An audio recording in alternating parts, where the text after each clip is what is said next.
నమస్తే SDV news కి స్వాగతం నేను సుధా బులెటిన్ల ముందుగా హెడ్లైన్స్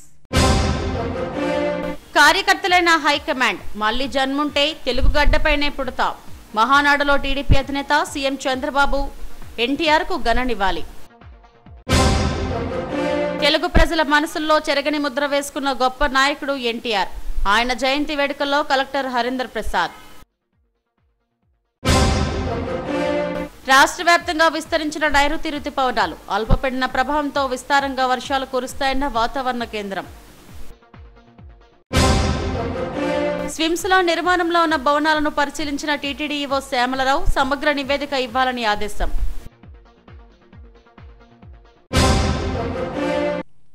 కార్యకర్తలే నా హైకమాండ్ వారే సుప్రీం అని టీడీపీ అధినేత ముఖ్యమంత్రి చంద్రబాబు అన్నారు మళ్లీ జన్ముంటే తెలుగు గడ్డపై పుడతానని చెప్పారు టీడీపీ కొత్త తరహా పాలనకు శ్రీకారం చుట్టిందని తెలిపారు కడప మహానాడు రెండో రోజు బహిరంగ సభలో చంద్రబాబు కీలక వ్యాఖ్యలు చేశారు కడప వేదికగా మహానాడు వైభవంగా జరుగుతోంది ఎన్టీఆర్ జయంతి సందర్భంగా మహానాడు ప్రాంగణంలో ఆయన విగ్రహానికి టీడీపీ అధినేత చంద్రబాబు పూలమాలలు వేసి నివాళి అర్పించారు రాష్ట్రం నలుమూలల నుండి తెలుగు తమ్ముళ్లు తెలుగు మహిళల రాకతో మహానాడు ప్రాంగణం పసుపు పండుగలా మారింది కడప గడపలో తొలిసారిగా నిర్వహిస్తున్న మహానాడుకు విశేష స్పందన వచ్చింది కడపంతా పసుపు తోరణంలా మారిపోయింది ఏఐ ఎన్టీఆర్ మహానాడు వేదికలో సందడి చేశారు ఏఐతో రూపొందించిన వీడియోను ప్రదర్శించారు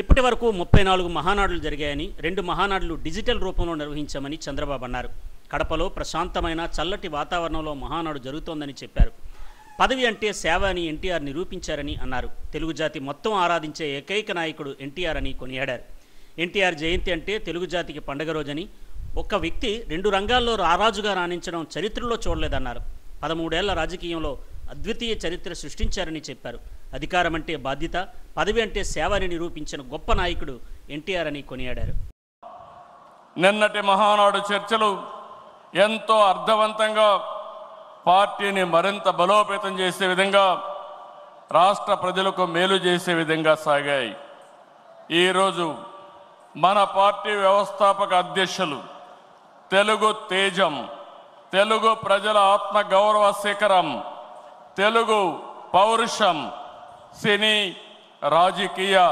సార్వభౌముడు శ్రీ నందమూరి తారక రామారావు గారి జయంతి సాధారణంగా ఒక వ్యక్తిని కానీ ఒక సినిమా హీరో కానీ ఒక రాజకీయ నాయకుడిని కానీ కొంతమంది వ్యక్తులు కొన్ని సమూహాలు కొన్ని వర్గాలే అభిమానిస్తాయి కానీ తెలుగు జాతి మొత్తం అభిమానించే ఆరాధించే గుండెల్లో పెట్టుకునే ఏకైక నాయకుడు నందమూరి తారక రామారావు గారు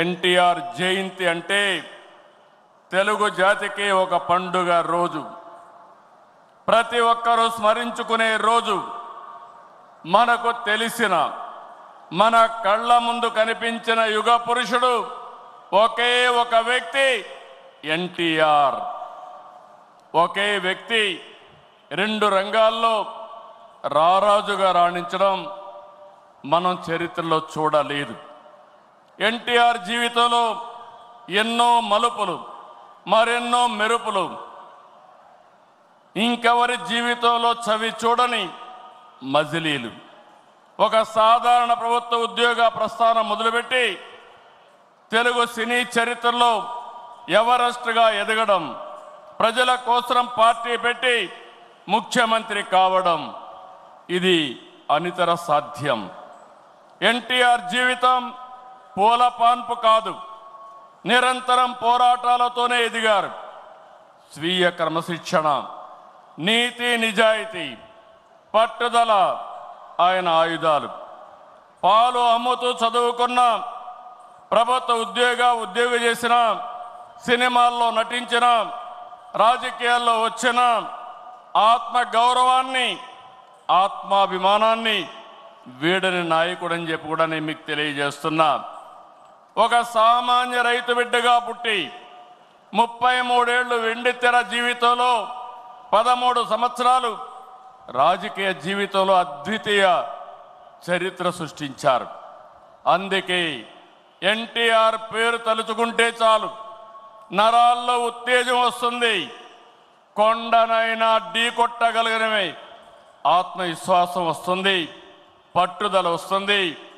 ఆ పేరే 3 అక్షరాలు ఎన్టీఆర్ అని మరొక్కసారి తెలియజేస్తున్నా. ఎప్పుడైనా ఎన్టీఆర్ విగ్రహం ఆయన ఒక్కసారి చూసి ఆయన రూపాన్ని చూసి మీరు ఏ సంకల్పం చేసినా అది సాధించే శక్తి సామర్థ్యం మీకు వస్తుందని మరొక్కసారి విజ్ఞప్తి చేస్తున్నా. చైతన్య రథంపై తెలుగు రాష్ట్రాలతో తిరుగుతూ గర్జించారు. ఆయన ప్రసంగిస్తుంటే ఆకాశమే ఉరిమినట్లుండేది. పార్టీ పెట్టి 9 నెలల్లో ముఖ్యమంత్రి అయ్యి రికార్డు సృష్టించిన వ్యక్తి ప్రపంచంలో ఒక్క ఎన్టీఆర్ అని చెప్పి నేను మీకు తెలియజేస్తున్నా.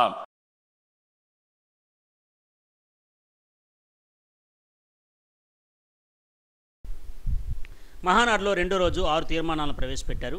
పార్టీ జాతీయ ప్రధాన కార్యదర్శి లోకేష్ ప్రవేశపెట్టిన తీర్మానాలకు హర్షధ్వానాలు వ్యక్తమయ్యాయి.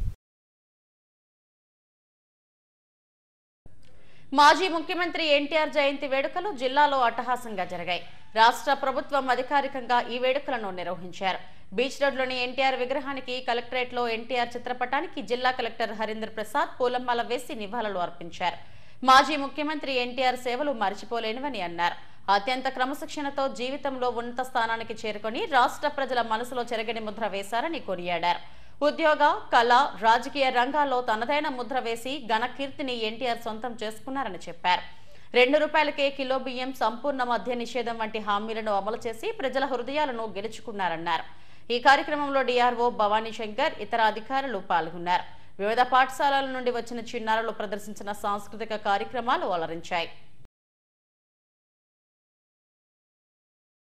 ఎన్టీఆర్ వారి ఒక జయంతి దినోత్సవం సందర్భంగా రాష్ట్ర ప్రభుత్వం ఇచ్చిన ఆదేశాల మేరకు ఒక స్టేట్ ఫెస్టివల్గా దీన్ని జరుపుకుంటున్నాము. దీంట్లో భాగంగా ఎన్టీఆర్ వారి ఒక విగ్రహానికి ఆర్కే బీచ్లో మనము మర్యాద ఇవ్వడం జరిగింది. దీంతో పాటు పలు కార్యక్రమాలు మనం ఈరోజు ఏర్పాటు చేయడం జరిగింది. ఈరోజు ఎన్టీఆర్ గారు ఒక కాంట్రిబ్యూషన్ గురించి మనం అందరూ గుర్తుపెట్టుకోవాల్సిన అవసరం ఉంది. 3 సార్లు మన ఆంధ్ర రాష్ట్రానికి, ఉమ్మడి రాష్ట్రానికి ముఖ్యమంత్రిగా ఉండి ఎన్నో సంక్షేమ మరియు అభివృద్ధి కార్యక్రమాలను తీసుకురావడం జరిగింది. ఆయన ఒక కృషి వల్ల ₹2కే కేజీ బియ్యం, అదేవిధంగా తెలుగు జాతి యొక్క గౌరవాన్ని, తెలుగు భాష యొక్క ఇంపార్టెన్స్ని ప్రపంచానికి తీసుకువెళ్ళిన వ్యక్తి ఆయన. అలాంటి కాంట్రిబ్యూషన్ని ఈరోజు గుర్తుంచుకోవడం, అదేవిధంగా ఆ మంచి పనుల్ని ముందుకు కొనసాగించడం ఉద్దేశంగా ఈ కార్యక్రమాలను ఏర్పాటు చేయడం జరుగుతున్నది. ఈ సందర్భంగా ప్రజలందరికీ కూడా ఎన్టీఆర్ వారి ఒక జయంతి శుభాకాంక్షలు తెలియజేస్తూ సెలవు తీసుకుంటాం. నైరుతి రుతుపవనాలు రాష్ట్రమంతటా విస్తరించాయి. వాయువ్య బంగాళాఖాతంలో అల్పపీడనం ఏర్పడటంతో వాతావరణంలో మార్పులు చోటు చేసుకున్నాయి. ఉత్తర దిశగా 7.6 కిలోమీటర్ల మేర ఆవర్తనం ఉందని విశాఖ వాతావరణ కేంద్రం అధికారి చెప్పారు. దీంతో రాగల 24 గంటల్లో ఉత్తర, దక్షిణ కోస్తా జిల్లాలో మోస్తారు నుండి భారీ వర్షాలు కురుస్తాయని తెలిపారు. గడిచిన 24 గంటల్లో టెక్కలలో 14 సెంటీమీటర్లు, కళింగపట్నంలో 13, ఏలూరులో 9 సెంటీమీటర్ల చొప్పున వర్షపాతం నమోదైందని చెప్పారు. తీర ప్రాంతంలో ఉన్న అల్పపీడనం ఈరోజు ఉదయం మరింత బలపడి భారతీయ ప్రాంతాలలో ముఖ్యంగా 17 డిగ్రీల అక్షాంశం వద్ద 3.1 నుంచి 4.5 కిలోమీటర్ల ఎత్తు వరకు విస్తరించి ఉన్నది. మరియు ఇది కూడా దక్షిణ దిశకు వంగి ఉన్నది. కొన్ని ప్రాంతాలలో చెదురుముదురు వర్షాలు పడే అవకాశం ఉంది. తదనంతరం 3 రోజులు 1-2 ప్రాంతాల్లో తేలికపాటి నుంచి మోస్తరు వర్షపాతం నమోదయ్యే అవకాశం ఉంది. దక్షిణ కోస్తా జిల్లాల్లో ఈ రోజు నుంచి రాబోయే 3 రోజులు కొన్ని ప్రాంతాల్లో తేలికపాటి నుంచి మోస్తరు వర్షపాతం, తదనంతరం 4 రోజులు 1-2 చోట్లకు పరిమితమయ్యే అవకాశం ఉంది. ఇక రెండవ రోజు, మూడవ రోజు 1-2 చోట్ల భారీ వర్షపాతం నమోదయ్యే అవకాశం ఉంది. ఈ రాబోయే 24 గంటల్లో ఉత్తర కోస్తా జిల్లాలైన శ్రీకాకుళం, పార్వతీపురం మరియు విజయనగరం జిల్లాల్లో 1-2 చోట్ల భారీ నుంచి అతి భారీ వర్షపాతం నమోదయ్యే అవకాశం ఉంది. తరువాత అల్లూరి సీతారామరాజు, విశాఖపట్నం, అనకాపల్లి, కాకినాడ, తూర్పుగోదావరి, యానాం జిల్లాల్లో నమోదైంది. ఏలూరు జిల్లా వేలేర్పాడులో 9 సెంటీమీటర్లు, ఏలూరు జిల్లా కొయ్యలగూడెంలో 7 సెంటీమీటర్లు, విజయనగరం జిల్లా గంట్యాడలో 6 సెంటీమీటర్లు నమోదయ్యాయి. ఈ వర్షపాతాలు రాష్ట్రంలో ముఖ్యంగా ఉత్తర దక్షిణ కోస్తా జిల్లాలో పలు ప్రాంతాల్లో నమోదయ్యాయి. ఇక ఉష్ణోగ్రతలు ఈరోజు తరువాత తగ్గుముఖం పట్టే అవకాశం ఉంది. గరిష్టంగా తునిలోని అమరావతిలో గడిచిన 24 గంటల్లో 37 డిగ్రీలు నమోదైంది. రేపటి నుంచి ఉష్ణోగ్రతలు కొంచెం తగ్గు. స్విమ్స్ లో నిర్మాణంలో ఉన్న భవనాలను టీటీడీ ఈవో శ్యామలరావు అధికారులతో కలిసి పరిశీలించారు. తొలుత రోగుల సహాయక వసతి గృహంలోని వెయిటింగ్ హాల్, భోజనశాల, మరుగుదొడ్లను పరిశీలించారు. అక్కడే ఉన్న రోగులకు అందుతున్న సౌకర్యాలను అడిగి తెలుసుకున్నారు. అనంతరం cardiology, neurology, neuro surgery, city surgery తదితర వైద్య సేవల కోసం నిర్మాణంలో ఉన్న భవనాన్ని పరిశీలించారు. ఇన్ పేషెంట్స్ రెనోవేషన్ బ్లాక్ ను పరిశీలించి వివరాలు అడిగి తెలుసుకున్నారు. అనంతరం central kitchen, central medical store భవనాలు, స్విమ్స్ పద్మావతి ఆసుపత్రి, నిర్మాణంలో ఉన్న క్యాన్సర్ ఇన్స్టిట్యూట్, చిన్నపిల్లల హృదయాలయ భవనాలను సందర్శించారు. నిర్మాణంలో ఉన్న భవనాలు, మౌలిక సదుపాయాలు, పరికరాల వివరాలు తదితర అంశాలపై సమగ్ర నివేదిక తయారు చేసి ఇవ్వాలని అధికారులను ఆదేశించారు. పర్యటనలో JEO Veerabrahmam, SVIMS director professor Kumar, medical superintendent doctor Ram తదితరులు పాల్గొన్నారు.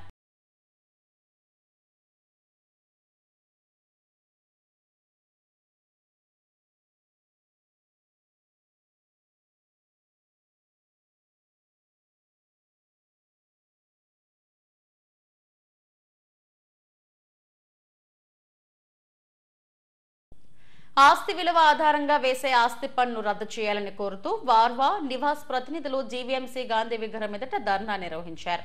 ఇంటి అద్దె ఆధారిత హౌస్ ట్యాక్స్ ను పునరుద్ధరించాలని నినాదాలు చేశారు.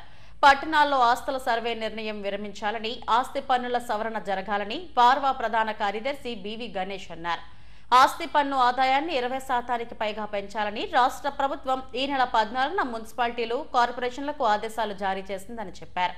దీని ప్రభావంతో ఆస్తి పన్ను మళ్లీ పెరగబోతుందని ఆందోళన వ్యక్తం చేశారు. ఆస్తుల సర్వే నిర్ణయాన్ని విరమించాలని డిమాండ్ చేశారు. 20 చేస్తూ కనీసం 20% పైగా మన ఆస్తి పన్ను మనం పెంచాలి. దాన్ని పెంచేటువంటి చర్యలన్నీ కూడా ప్రతి మున్సిపల్ కార్పొరేషన్, టౌన్స్ అన్నీ కూడా తీసుకోవాల్సిన అవసరం ఉందని చెప్పి ఆయన చెప్పారు. ఇది చాలా అన్యాయం అండి. ఎందుకంటే ఆస్తి పన్నే చాలా అన్యాయమైనటువంటి ప్రతిపాదన. ఎందుకంటే ఆస్తి విలువ అనేటువంటిది మనం అమ్ముకునేటప్పుడే వస్తుంది. ఆస్తి విలువ మీద ఆస్తి పన్ను అంటే చాలా గౌరవం. దాన్ని రద్దు చేయడమే దాని పరిష్కారం. దాని బదులుగా ఇవన్నీ చెప్తున్నారు. రెండోది ఏంటంటే ఇంటి అద్దె మీద ఇంటి పన్ను ఇంతకుముందు వసూలు చేసేవారు, దాన్ని పునరుద్ధరించాలి. అలాగే ఇప్పుడు ఈ సర్వే అనేటువంటిది ఇంటింటికి సర్వే చేస్తే ప్రతి వాళ్ళ మీద ఎంతో కొంత భారం వేయడానికి ఉద్దేశించిందే తప్ప అదేమి వదిలేసేటువంటి ఉద్దేశంతో చేసింది కాదు. అంచేత సామాన్యులు ఇందులో బలైపోయేటువంటి ప్రమాదం ఉంది. మీకు ఎవరైతే పన్ను ఎగ్గొడుతున్నారు, తక్కువ కడుతున్నారు అనే అనుమానం ఉంటే అటువంటి వారిని ఐడెంటిఫై చేసి వారి మీద మీరు యాక్షన్ తీసుకొని వారి వద్ద నుండి మీరు పెనాల్టీలు వసూలు చేయండి. అంతే తప్ప మా మీద అంటే సామాన్యుల మీద, అమాయకుల మీద ఈ పెనాల్టీలు వసూలు చేసేటువంటి పద్ధతి అనేది విడనాడాలని చెప్పేసి, అందుకే సర్వే విరమించాలని చెప్పేసి మేము డిమాండ్ చేస్తున్నాం. అలాగే ఇప్పటికే మేము అనాథరైజ్డ్ పెనాల్టీ కడుతున్నాం. అలాగే లైబ్రరీ సెస్ కడుతున్నాం. లైబ్రరీ ఎక్కడైనా ఒకటి కనిపిస్తుందో చెప్పండి. ఓ లైబ్రరీ నిర్మించలేదు, ఉన్న లైబ్రరీలు నిర్వహణ లేదు, కానీ లైబ్రరీ సెస్ మాత్రం మా మీద వసూలు చేస్తున్నారు. లైబ్రరీలు నిర్మించి వాటి నిర్వహణ చేసేటువంటి ప్రతిపాదన మీ దగ్గర ఉంటే మా దగ్గర వసూలు చేసినా మేము దాన్ని ఒప్పుకుంటాం. అది లేకుండా లైబ్రరీ సెస్ వసూలు చేయడం చాలా అన్యాయం. ఈ దుర్మార్గమైనటువంటి ఈ వైఖరిని కూడా మేము విడనాడాలని చెప్పేసి మేము కోరుతున్నాం. ముఖ్యంగా ఈ సర్వే వెంటనే విరమించాలని చెప్పేసి రాష్ట్ర ప్రభుత్వానికి విజ్ఞప్తి చేస్తున్నాం. జీవీఎంసీ 42వ వార్డ్ తాడ్చిట్లపాలెం రైల్వెన్యూ కాలనీలో కొలువైన పరదేశమ్మ అమ్మవారి పండుగ వైభవంగా జరుగుతుంది. ఉత్సవంలో భాగంగా అమ్మవారికి సారే ఊరేగింపు ఘనంగా నిర్వహించారు. మహిళలు నెత్తిన సారి బిందెలు పట్టుకుని ఊరేగింపుగా ఆలయానికి వచ్చారు. ప్రతి ఏటా పరదేశమ్మ అమ్మవారి ఉత్సవాలను అంగరంగ వైభవంగా నిర్వహిస్తున్నామని ఆలయ కమిటీ అధ్యక్షుడు దాడి శ్రీనివాసరావు, కార్యదర్శి సత్యశివారెడ్డి, సభ్యులు రాజులు తెలిపారు. నెల రోజుల పాటు ఉత్సవాలు ఘనంగా నిర్వహించామని, అమ్మవారి కృప ప్రతి ఒక్కరిపై ఉండాలని ఆకాంక్షించారు. కార్యక్రమంలో శ్రీనివాసరెడ్డి, వెంకటప్పారావు, వెంకటరెడ్డి, కాళీ తదితరులు పాల్గొన్నారు.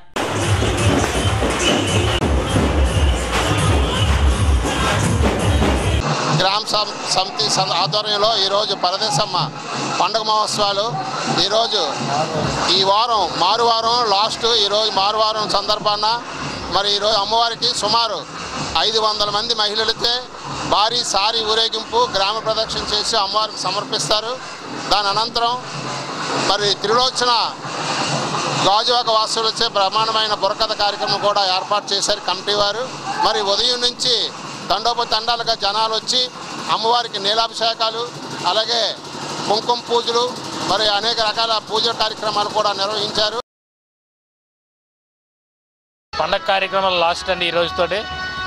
మరి అమ్మవారికి సారి అనంతరం బుర్రకథ కార్యక్రమం కూడా పెట్టామండి. మరి అలాగే అనిల్ భవానీ గారి ఆధ్వర్యంలో భారీ కార్యక్రమాలు ఇంతవరకు జరిపామండి.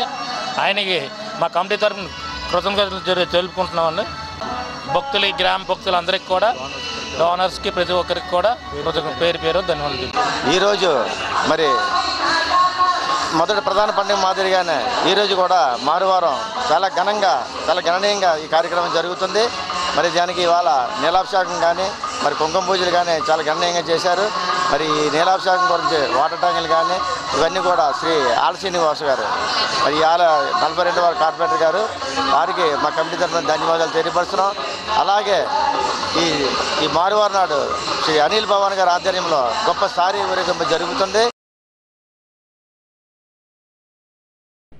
తెనాలిలో పోలీసులు దళిత యువకులపై జరిపిన దాడి అత్యంత పాశవికమని అంబేద్కర్ మెమోరియల్ సొసైటీ అధ్యక్ష కార్యదర్శులు బి కళ్యాణరావు, జేవి ప్రభాకర్లు మండిపడ్డారు. అంబేద్కర్ భవన్లో మీడియాతో మాట్లాడారు. దళితులపై దాడులు పెచ్చిమీరిపోతున్నాయని ఆందోళన వ్యక్తం చేశారు. కూటమి ప్రభుత్వం వచ్చాక మరీ దారుణంగా దాడులు జరుగుతున్నాయని అన్నారు. డిప్యూటీ సీఎం సొంత నియోజకవర్గంలో దళితుల బహిష్కరణ, మంత్రి నాదెండ్ల సొంత నియోజకవర్గంలో దళిత యువకులపై దాడులు జరగడం విచారకరమని అన్నారు. దీనిపై హోంమంత్రి స్పందించాలని డిమాండ్ చేశారు. మరోవైపు స్టడీ సర్కిల్ కార్యకలాపాలను ప్రారంభించాలని, సబ్ ప్లాన్ నిధులను ఖర్చు చేయాలని కోరారు. కూటమి ప్రభుత్వం ఏర్పాటు చేసిన తర్వాత మరి చాలా దారుణాలనేవి ఆంధ్రప్రదేశ్లో జరుగుతున్నవి. అతి ముఖ్యంగా మరి మన పిఠాపురంలో జరిగింది. అదేవిధంగా అనకాపల్లి జిల్లా నక్కపల్లి మండలంలోని డొంకాడ గ్రామంలో కూడా వివాహం చూడడానికి వెళ్ళిన పిల్లల మీద చెల్లని దొంగతనంగా మోపి మరి నలుగురు తలకాయలు పగలబడి చితకు బాతి ఇప్పుడు వరకు కూడా అరెస్ట్ కాకుండా చేయడం జరిగింది.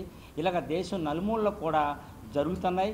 దీనికి ప్రధానమైన కారణం మేము భావించేదైతే దళితులంతా ఒకటి కాదు, దళితులు ఏకం కాలేకపోతున్నారు. దళితులు ఏమి చేసినా పర్వాలేదు, వాళ్ళు తిరుగుబాటు చేయలేరు. అధికారం మన దగ్గర ఉంది, ధనం మన దగ్గర ఉంది, ప్రజాబలం మన దగ్గర ఉంది, పోలీసు యంత్రాంగం మన దగ్గర ఉంది. అంచేత ఈ దేశంలో ఒక ఆంధ్రప్రదేశ్లోనే కాకుండా యావత్ భారతదేశంలో కూడా ఈ యొక్క బడుగు బలహీన వర్గాల మీద ఈ యొక్క దాడులనేవి ప్రభుత్వం రక్షించవలసిన పోలీసు యంత్రాంగం కూడా అదే పనిలో పడి ఉంది. మరి దీనికి కారణాలు ఏమిటో మాకు అర్థం అవటం లేదు. దీనికి కారణం ఒకటే కులం ప్రాధాన్యత. వీళ్ళు కులం తక్కువలు కాబట్టి వీళ్ళు ఏమి చేసినా ఏమనలేరు. ఎవరో తర్వాత ఆ సోషల్ బాయ్కాట్కి పిలిపించారు ఆ గ్రామం అంతా కూడా. మీ అందరికీ విజ్ఞప్తి చేసేది ఏంటంటే 2 సంవత్సరాల క్రితం అదే గ్రామంలో దళితుల మీద జాడి జరిగింది. 20 మంది ఇవాటికి కూడా కోర్టుకు తిరుగుతున్నారు. మళ్ళీ సోషల్ బాయ్కాట్ పిలిపించారు. మేము అడిగాము డిఎస్పీ గారిని, వాళ్ళందరినీ కలిసి ఆర్డీఓ గారిని కలిసి అడిగాము. అయ్యా వాళ్ళ మీద కేసు, ఎవరైతే సోషల్ బాయ్కాట్ చేశారో వాళ్ళ మీద కేసు బుక్ చేసి ఆ తర్వాత గ్రామంలో మీరు శాంతి కమిటీలు వేయండి, అంతేగాని తన్నులు తిన్నవాడిని తన్నినవాడిని ఒకేలాగా మీరు చూడడం అనేది న్యాయం కాదని చెప్తే మళ్ళీ ఎఫ్ఐఆర్ రీరైట్ చేయించి రాయించాము. అది స్వయాన మా చైర్మన్ గారు చెప్పినట్టుగా నక్కపల్లి మండలం డెంకాడ గ్రామం పాయకరపేట నియోజకవర్గం అంటే స్వయాన. రాష్ట్ర వ్యాప్తంగా సినిమా థియేటర్లలో తనిఖీలు జరుగుతున్నాయి. తిరుపతి, విజయవాడ, విశాఖల్లోని సినిమా హాళ్లు, థియేటర్లలో అధికారులు తనిఖీలు నిర్వహించారు. మల్టీప్లెక్స్ సినిమా హాల్లో వాటర్ బాటిల్ 40 రూపాయలు, పాప్కార్న్ ఫ్యామిలీ ప్యాక్ 750 రూపాయలు వంటి ధరలు చూసి అధికారులు అవాక్కయ్యారు. వాటర్ బాటిల్ 20 రూపాయలు, పాప్కార్న్ ప్యాకెట్ 15 రూపాయలు, కూల్ డ్రింక్ 20 రూపాయలకు మించి అమ్మకూడదని ఆదేశించారు. ఎంఆర్పీ ధరలకే విక్రయించాలని చెప్పారు.